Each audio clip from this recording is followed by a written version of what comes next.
Hello, everybody. Welcome to our very first Cheers podcast, Comic Call. This is an exciting day, episode number 1. There you Episode are. 1. Oh my gosh. Look at you. You look so beautiful. M. Fisk is with me, the two of us, the dynamic duo. Christian Balmer, the only person who knows how to work Discord between the two of us. If you could call it that. I barely know what I'm doing. Yeah, it's the brains behind the operation for sure. I was just like, let's talk at each other. And you're like, we could record it too. Yeah, we can record it. That's what we're attempting. So hopefully this turns out well. But yes, episode 1. I guess I should go over what the podcast is about. That would be smart, right? So that people know what they're looking at, listening to. The dealio, right. Like the eventual goal is to have this on YouTube, Spotify, and Apple, but I think we're going to have to start out on YouTube. So for now, find us as you have on YouTube and subscribe. But the objective of the podcast is for us to talk to comedians about their jokes, about something that they wrote that's one of their favorites, and then we kind of break it down and get into it and chop it up with them. So that's pretty much it. Yeah, what is the history? What got you here? And and what do you find fun about this joke? Is because the creative process behind comedy is always exciting to us, but like very rarely discussed. Yes. Except for like every other comedy podcast, right? Except for every single comedy podcast in existence. Except for, barring all that, I think we're good. We have something unique on our hands. But no, we cover people in our area too, so that sets us apart. People in DC, around DC. And then we'll tie it into our own shows that we have going on, so we can get people in here to promote our events, their events. It'll be fun stuff. And stuff. Absolutely, yeah. And if you're not familiar with Cheers, Cheers is based out of DC. We do shows. We do shows every month at Fat Pete's Barbecue. We do open mics as well. Every Wednesday, we're at Aurora Market near Columbia Heights on Irving Street. Every other Monday, we do hot mic at Fat Pete's Barbecue. And it's a lot of fun. It's a lot of exciting stuff going on. Wednesday Night Keeper Sweep. I've seen a lot of good stuff come out of the comedy workshop format of that. So it's all exciting stuff. And you can get on our mailing list to sign up for it if you're a DC comedian. Yes, you can. Or just like watching comedy. Or that, whatever tickles your fancy, make it work for you. Sign up for whatever you want or don't want to, but there's plenty. Oh, you didn't like that? You don't like that phrase? Just tickle that fancy. No, it's adorable. You fingered that fancy. What the hell did you just do? Oh my word. That was vulgar. That hand motion was vulgar. Do you not tickle people palm up? No, never. You're not like, let me get that tickle in there. Yeah. Yeah, I think we both thoroughly grossed each other out. That's probably for the best, actually. Yeah. It's the best that you don't tickle people like that. I don't like being tickled, so I don't know why I did that. Yeah. No, that was nightmarish. So maybe we should change the subject and jump into things. Let's jump into the format. We're figuring it out as we go, as you can tell. But so we have a video here. We're gonna do for our first episode. We're gonna dive into one of M's jokes. And we have it here. If I can pull it up on the screen, that would be fantastic. Yes, here on TikTok. Yeah. Which, by the way, your TikTok handle is M_Fisk. I'm so jealous. How easy is that? Spelled Fiske. It's a silent E at the end. Silent E. Yes. But you have your actual name, which is crazy. Yeah. For better or worse, I'd say, too. I've gotten some, weird follows. Really? And messages on TikTok, but I'm like, there's this thing called brand awareness that I'm like, how are people gonna scam me about comedy shows that don't actually exist? Yeah, they don't know my name. Truly, yeah. And I say that because somebody messaged me today on Instagram and was like, do you want to come to Lexington, Kentucky this weekend? Today's Friday, by the way. We have a show tomorrow. You want to come do it? And I was like, Wow. a private event and you'll send me a chauffeur? That sounds like a quick way to get murdered. That's crazy. No, that's so you accepted, right? You're heading Of there? course, yeah. Catch me in Lexington next weekend. Or this weekend, I should say. Yeah. Yeah. And by that I mean On the missing persons list in Lexington. No, that's why I haven't gotten anything like that. Most of what I get is like, we want you to represent our product. We think you're the best brand ambassador for our necklace or for our sunglasses. Oh or my God. I mean, you have a beautiful face. I mean, I could see your like a necklace just draped nicely around your Yeah, neck and exactly. just says Christian. And then like you get the Dior sunglasses. Mm-hmm. Full set. Yeah. But it's like spelled like Eeeore. Yeah, right, exactly. And that's what Christian they all are. Oh my gosh. Let's look at your video here. Yeah, let's look so at your this, joke. like, yeah, this So, is one of my favorite jokes I've written this year. Uh-huh. Part of a longer bit, but I really enjoy this one. It's based on a true story. Can you set it up for us a little bit?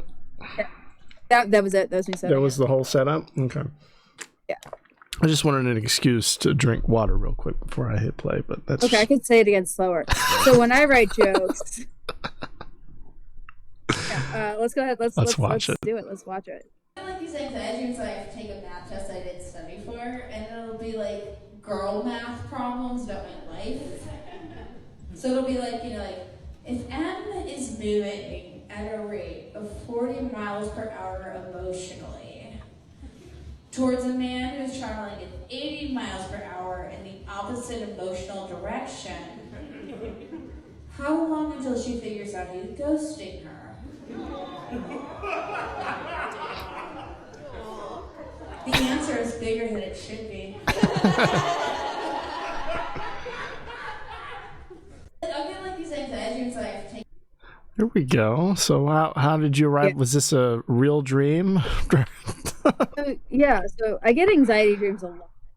I am like the original anxious girly. Well, maybe not the original, but I am like a pretty anxious girly, and I often have dreams and I wake up and I'm like, that was the weirdest goddamn thing that's ever happened to me. And I started writing down like the dreams, thinking like maybe this will like help me like journal, maybe this will help me figure it out. But all it showed me was like I am increasingly anxious. Yeah. And it got me to thinking like the number one anxiety dream I have is really that I'm back in high school and it's the first day of school and I don't know where any of my classes are and I'm late, or I'm back in high school and like I need to go home but I don't have a ride home, or like I'm back in high school and like everybody's staring at me. But the most relatable thing I could think of when I was writing the joke was I have to take a test that I haven't studied for, which is where I kind of got to the idea of the girl math. Like, if you ever have like anxiety dreams? Oh, absolutely. Yeah. Like that I'm on fire, but it turns out it's just like, incredibly hot in my room, which it is all the time. So I've been on fire a lot lately. And not in the good way, not like on a roll. I'm just like burning in hell. Oh no! Yeah. But really fun stuff.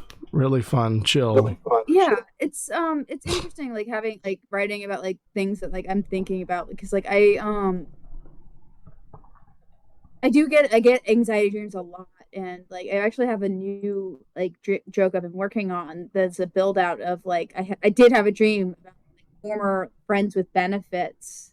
And the dream was literally that we were just texting about our feelings, which like says a lot about me, that like even in my wildest dreams we're just texting about our feelings, nothing else is happening. Yeah, that's the best I can do with men in my wildest dreams, is text about my feelings and be open with them.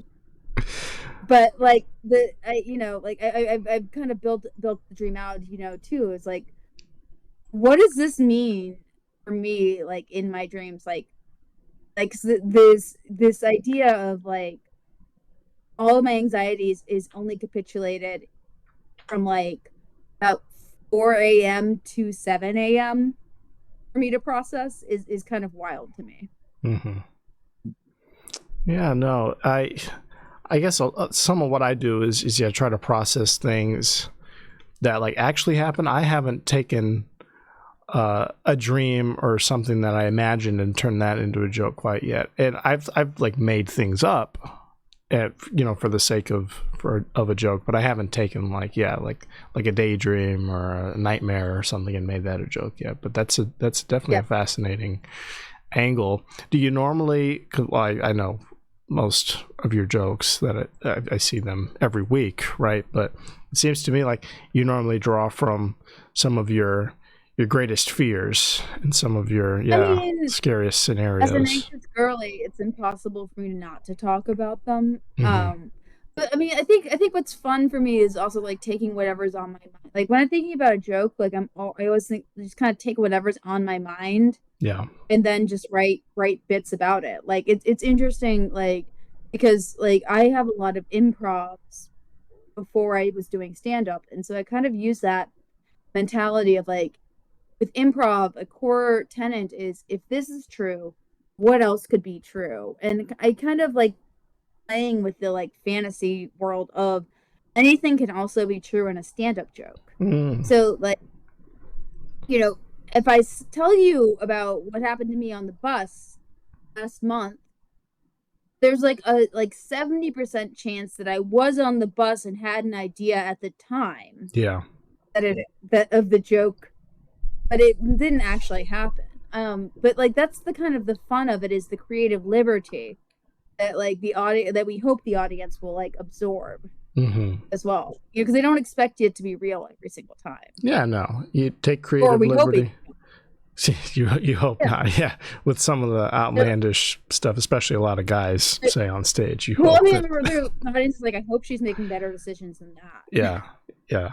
Absolutely, because the creative liberty that's to say that you're doing something more outlandish or more deplorable, that's what makes it more engaging, like you're saying. Yeah, that's what hooks people, and the gasp. If you get a couple gasps, you're halfway to a laugh somewhere because people are listening. Yeah.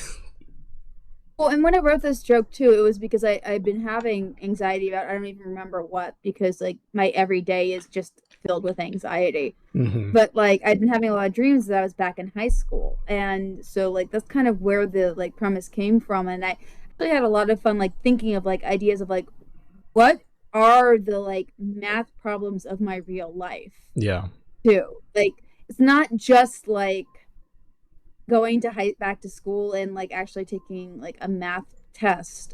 Even though I was very bad at math in high school, I had to take remedial math. Oh, me too. And not remedial, but I'd like skated by. Yeah, it was my worst subject. I remember I took summer school one year and I was taking math just so I wouldn't have to take it the next year. And the teacher was like, "Oh no, she's not good enough. We have to put her in like the lesser math course." And I remember just being like, I've been in this class for 3 days. Everybody's gonna know I'm not smart. But I don't have to do math in my adult job, so right though. Yeah, I'm doing like basic arithmetic at my adult job, and it's like why that I waste so much energy trying to get good at this thing that I suck at. Well, and the thing is too, like they spend so much time in high school like teaching you like you can't use any of your notes in adulthood. Yeah. And then you get to college and they're like, oh, it's an open book test. Or like you get to the real world and they're like, hey, we need you to solve this, but they don't like put any parameters around how you solve it, because use ultimately ChatGPT. as an adult exactly. Well, ultimately as an adult, like the goal is to like give your company the best answer possible, not to like just like struggle through. Yeah. Because like ultimately like in adulthood there's no like A through F rating scale, there's just bonuses. Yeah, bonuses or you're fired. I guess that's A and F. B and F. Yeah. Bonus or fired. Not being fired is the bonus, I think. Yeah, no, that makes sense. That tracks.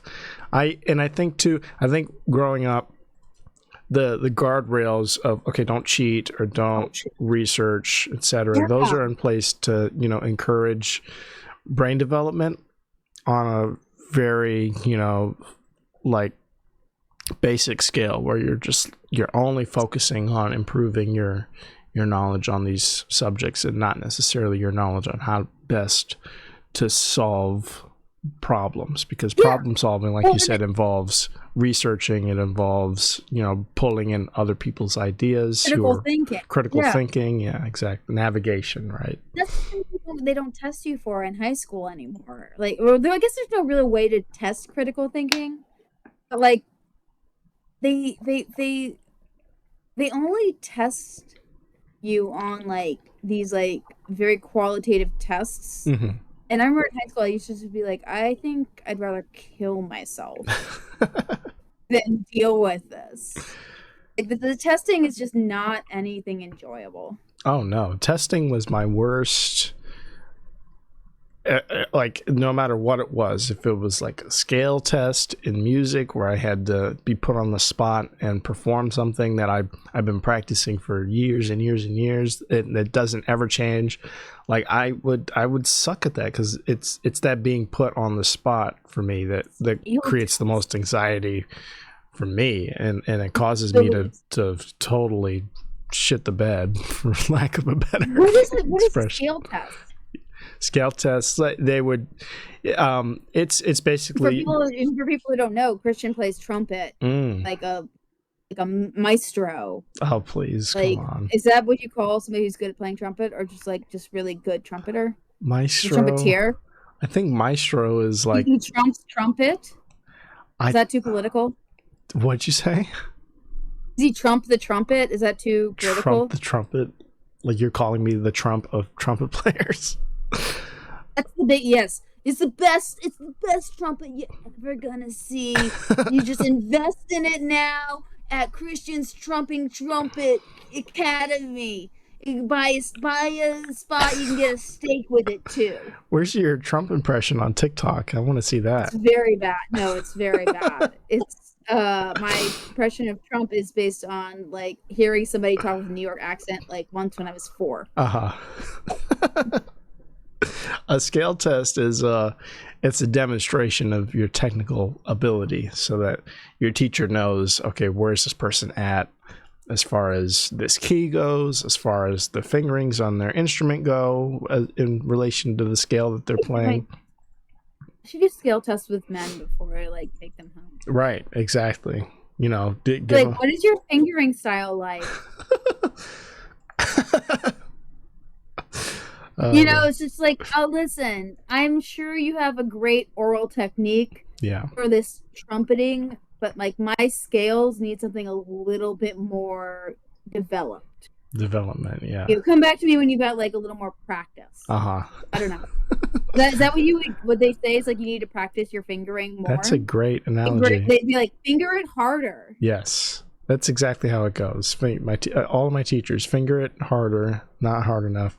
Now, harder isn't a good descriptor, but yeah, there's a technique. Again, it's technical demonstration.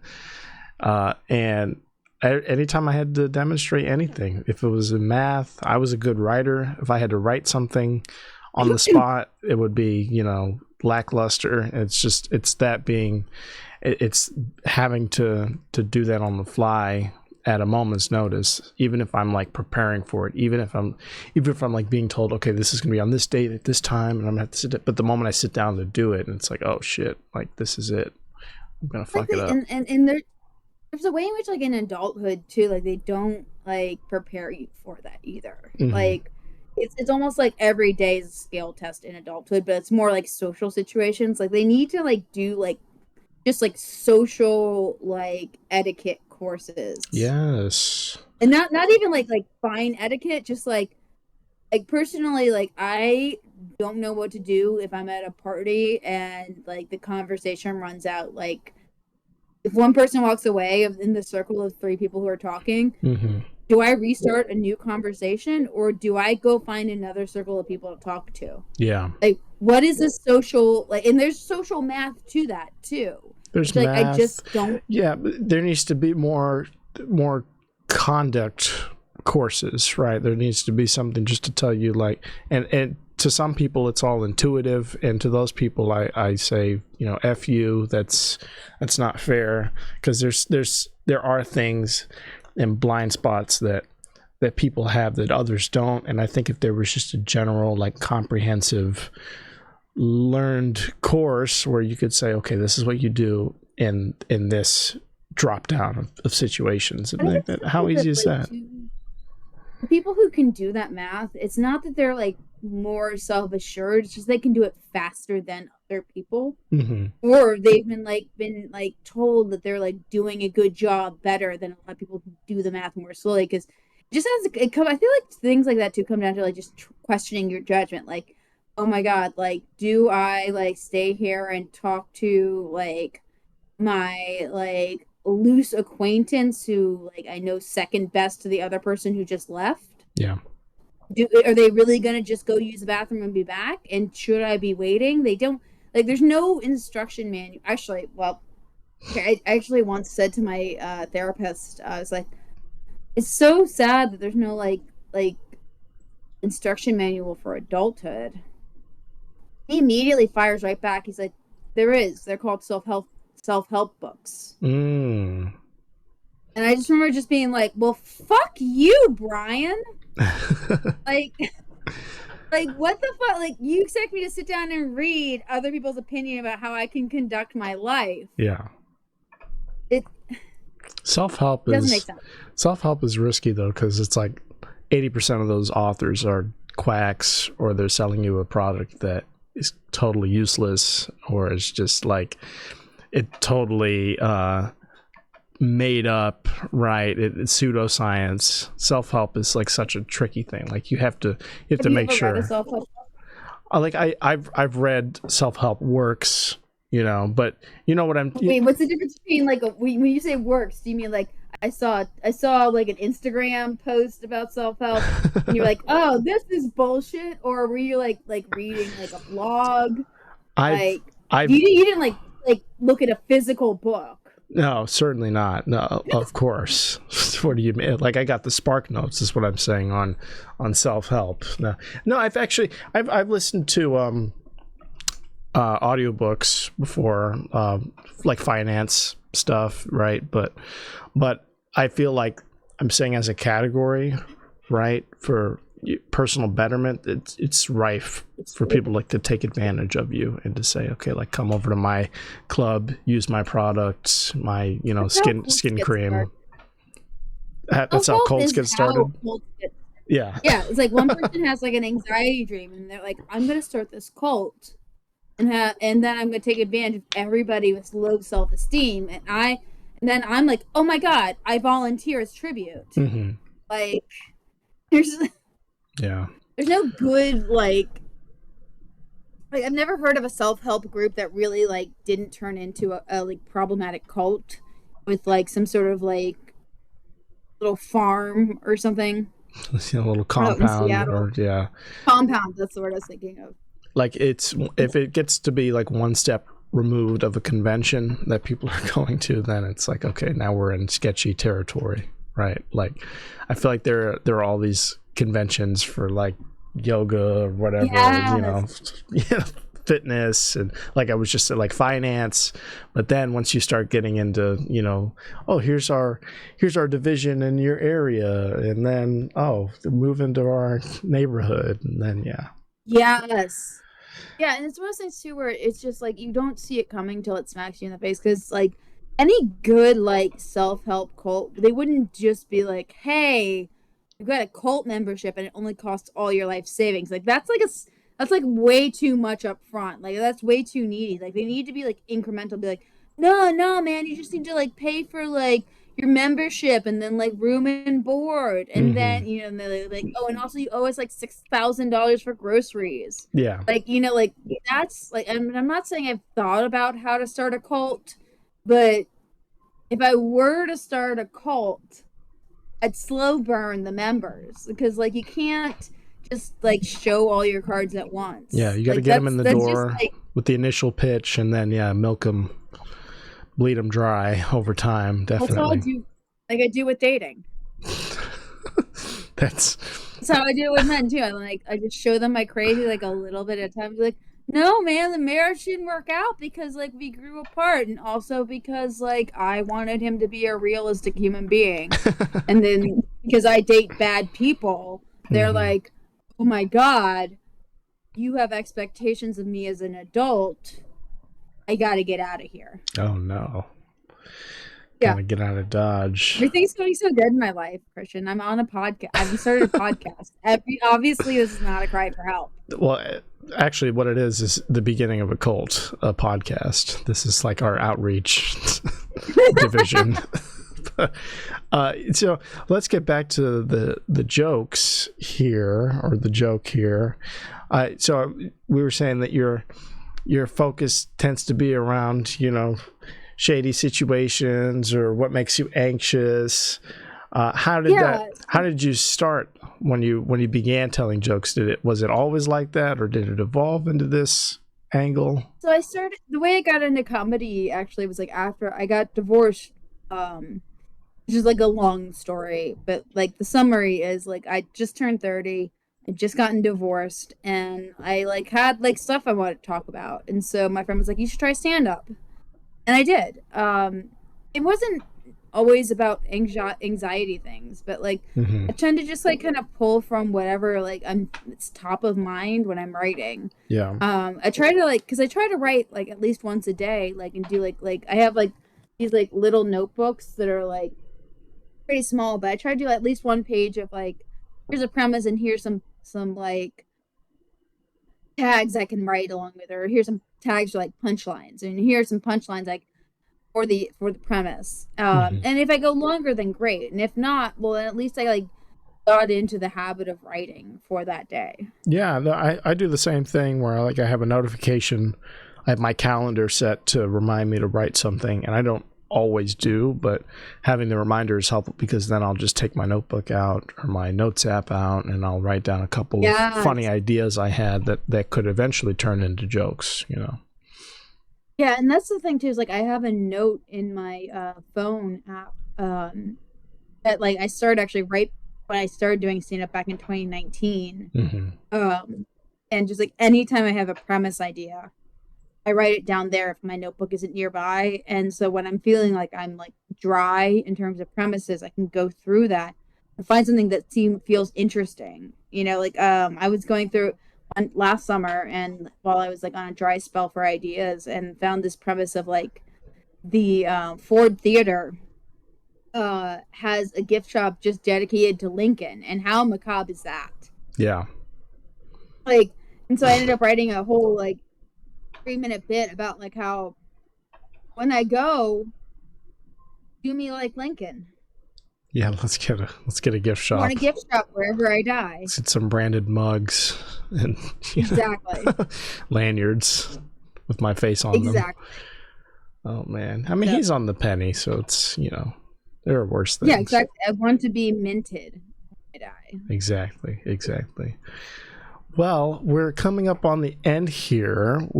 These are short episodes, but I think we covered a lot of ground. We covered cults. We went all over the place, but we talked. We're starting a cult.